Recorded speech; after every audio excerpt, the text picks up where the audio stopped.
On a night that was meant to mark the rise of an American star, the boxing world witnessed the emergence of a new force from Russia.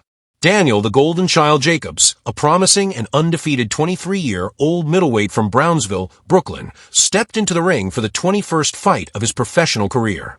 Highly touted as one of the most gifted young fighters in the division, Jacobs carried with him a pristine record of 20 wins with 17 knockouts. Fighting out of the red corner and wearing blue trunks trimmed with red and white, he officially weighed in at 159 pounds. Jacobs entered the ring with confidence, energy, and the expectation of victory. Across from him stood a relatively unknown, but equally undefeated challenger, Dmitry Pirog of Gelendzhik, Russia. Pirog, fighting out of the blue corner in blue and black trunks, weighed in at a solid 160 pounds and brought a perfect record of 16 wins, 13 of which had ended by knockout. He was not a household name in the United States, but his calm demeanor and quiet confidence spoke volumes.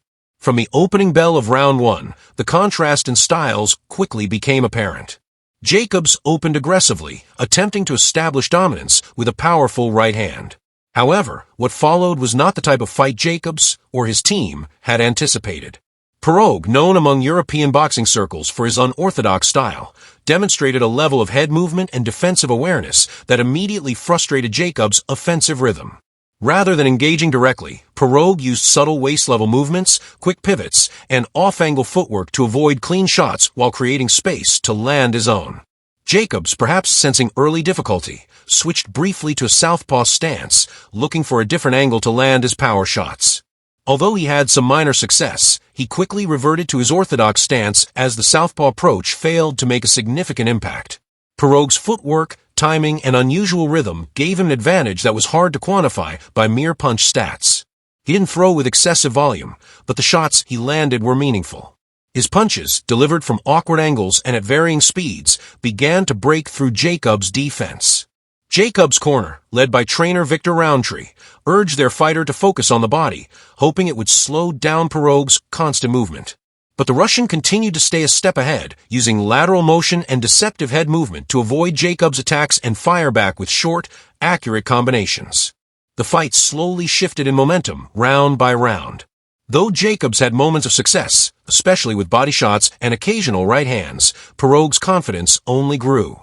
His composure under pressure and his ability to time Jacobs with counters revealed the depth of his experience, even if much of it had taken place far from American eyes. One of the most dramatic moments came in the second round when Pirog landed a clean right hand that visibly staggered Jacobs. The young American briefly lost his balance and stumbled back into the ropes.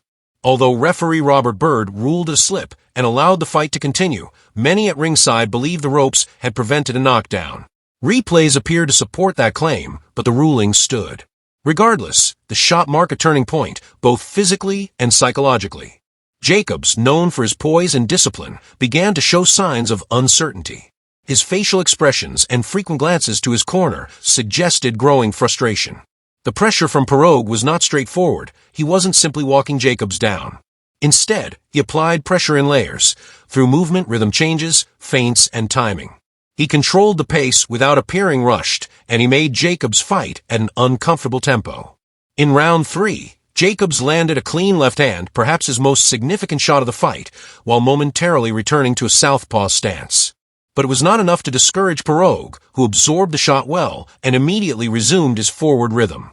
Jacobs continued trying to adjust using movement, angles, and body work, but none of it deterred Pirog. The Russian continued to close the distance, slipping punches, and delivering calculated, clean counters. As the rounds progressed, Pirog's confidence turned into dominance. He began speaking to Jacobs in the ring, showing flashes of personality and calm under pressure. Though his English was limited publicly, it was clear he understood more than he let on. His comfort in the ring contrasted sharply with Jacobs' growing tension. Then came round 5, the final round. Jacobs, still ahead on all 3 scorecards according to the judges, was trying to maintain control. But Pirog had different plans. As the round progressed, he set a trap.